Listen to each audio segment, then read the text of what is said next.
મારું નામ EB Solanki, in charge RTO Junagadh. સાહેબ, શું ઘટના બની, કેટલા વાગે બની ને ક્યાં હતા? આજે હું કચેરીમાં યુનિફોર્મ સાથે ફરજ પર હતો અને બપોરે જમતો હતો અને જમીને જસ્ટ હું મારું જમવાનું પત્યું એ દરમિયાન રાજેન્દ્ર કુમાણ મારા કેબિનમાં આવેલ અને મારો કોલર પકડીને અને મને 2-3 અહીંયા આ બાજુ ઝાપડ મારે અને નીચે પડી ગયેલ. પછી મારા સ્ટાફ, મારા પીઆરઓ સ્ટાફ, વીપી વોરા અને અન્ય સ્ટાફ મને બચાવવા આવેલ.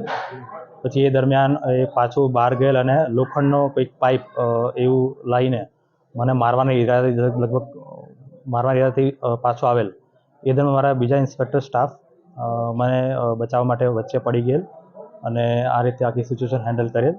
અને એનો ઈરાદો એવું જ હતો કે આજે મને મારી જ નાખતો અને મને ધમકી પણ આપેલ ગાળો કાઢી એમને, અને એવું પણ કીધું કે બીજી વાર તારા સ્ટાફ તને બચાવવા નહીં આવે.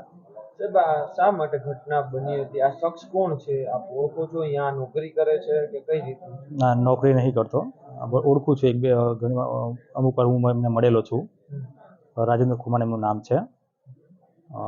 શેના માટે એ મને હાલ ખ્યાલ નથી.